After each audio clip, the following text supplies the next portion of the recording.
How's it going, everyone? My name is Zach Brunner. I am here with Flurry Sports to talk about NFL Week 5. We have some teams on upset alert, and it seems like the underdogs have been making a lot of noise. They've been barking this season.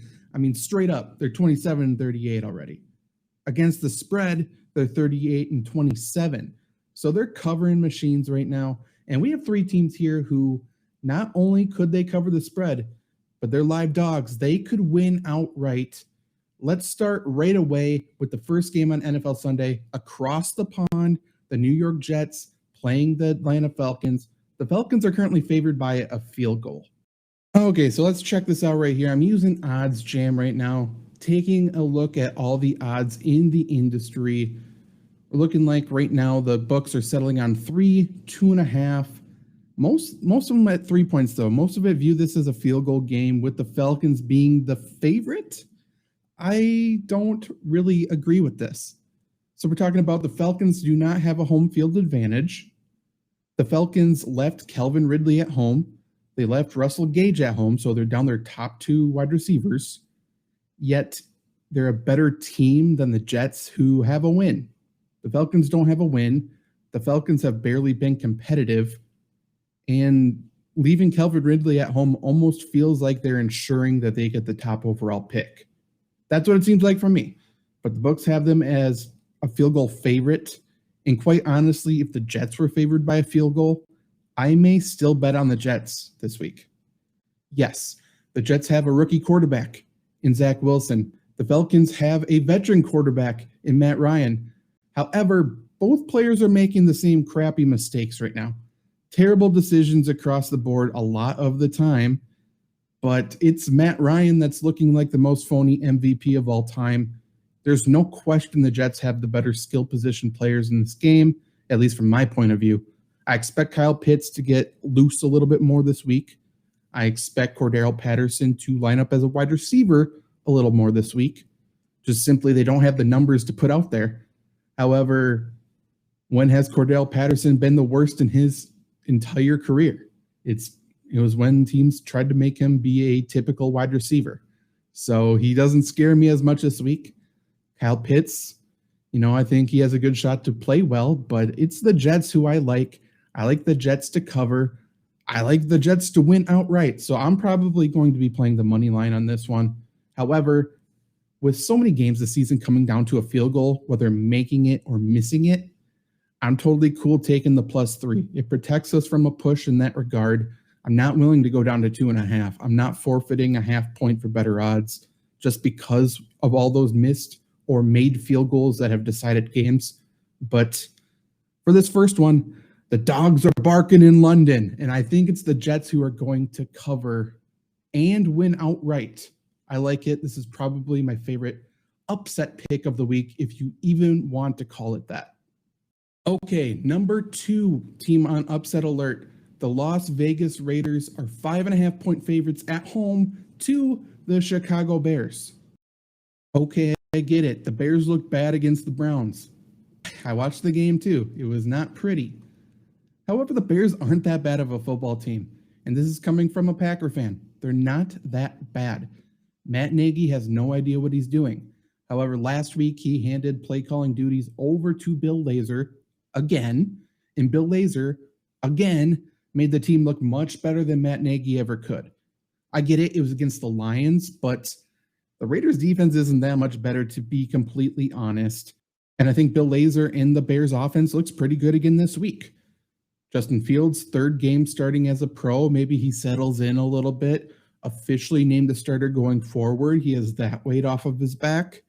And he's playing as nearly a touchdown underdog with nothing to lose. Play loose. I like the Bears in this game quite a bit.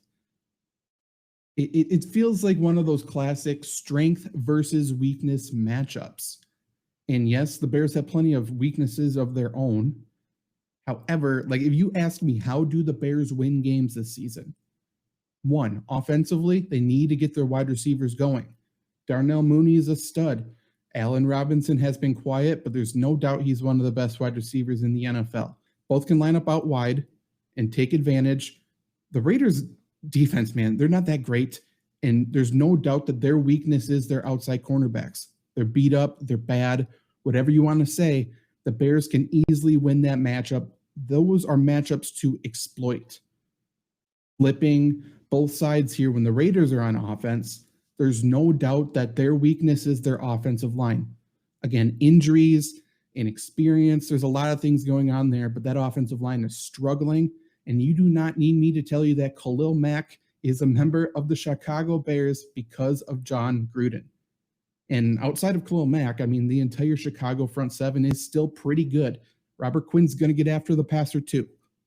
They are going to be dialing up pressure, blitzes all day long. Yes, the Bears secondary is trash. So if they don't get home on Derek Carr, I think they can get picked apart. However, we've seen Derek Carr struggle under pressure. We've seen him be under pressure quite a bit.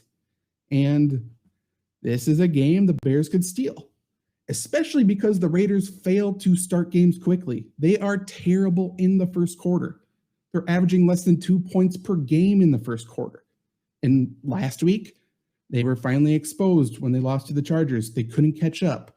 I mean, it's like the whole Jesse Pinkman, they can't keep getting away with it. You can't keep getting away with it. They finally didn't get away with it. They started playing from behind. They played from behind the whole time. They tried to make a comeback, but they couldn't finish the job. If they want to start another game behind, giving the Bears a lead, giving Justin Fields some confidence, giving those pass rushers for Chicago the opportunity to get after the passer, that's just a recipe for failure. So I like the Bears to cover 5.5. We can see here across the board, man. Like basically all these books are giving it 5.5, going down to 5. I think that's fine too. Again, I think the dogs are barking in Sin City here. I think Chicago can win this game outright. If you want to play it safe, go with the spread. And I mean, I'm going to be much heavier there for sure, but I'm going to sprinkle some on the Bears money line as well. Our final team on upset alert for NFL Week 5, the Kansas City Chiefs in what should be the game of the week, Sunday Night Football, hosting the Buffalo Bills. Okay, here we go, Sunday Night Football.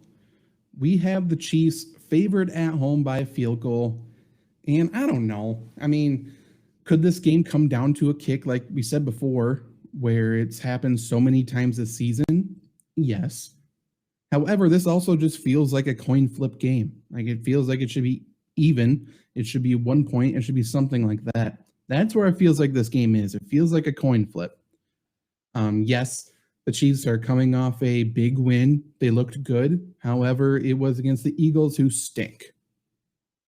The Bills, they lost week 1. Since then, they've been dominating. Yes, against some poor opponents as well, but outscoring their opponents the past 3 weeks, 118-21.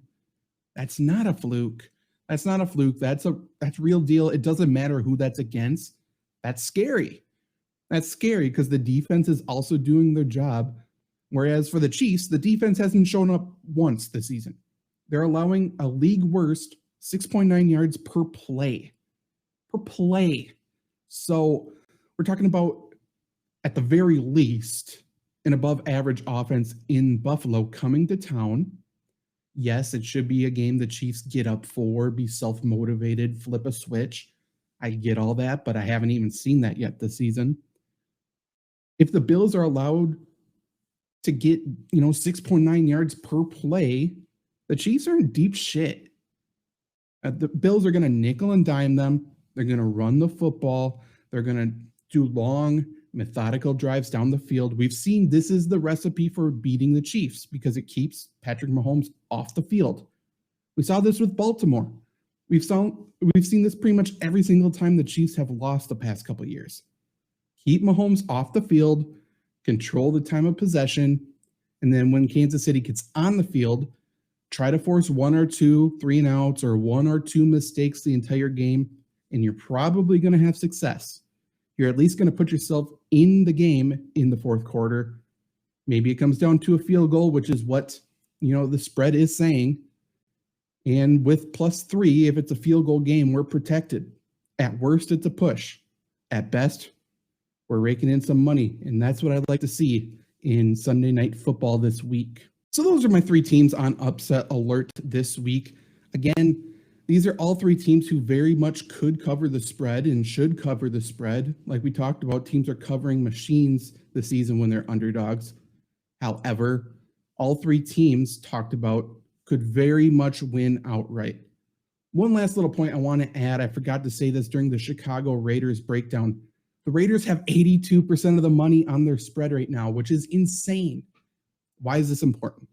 Obviously, sports books are in business. They're popping up. They're booming for one very simple reason. They make a shit ton of money. So if 82% of the money bet on the spread for that game is on the Raiders, man, sportsbooks are licking their chops. They're probably thinking the same thing I am, and that's the dogs are barking in Vegas. The Bears could win, and only 18% of the money is on the Bears right now. So the sportsbooks get to keep all that extra money. That's the way it's looking. If that's, that's a very simple way to bet.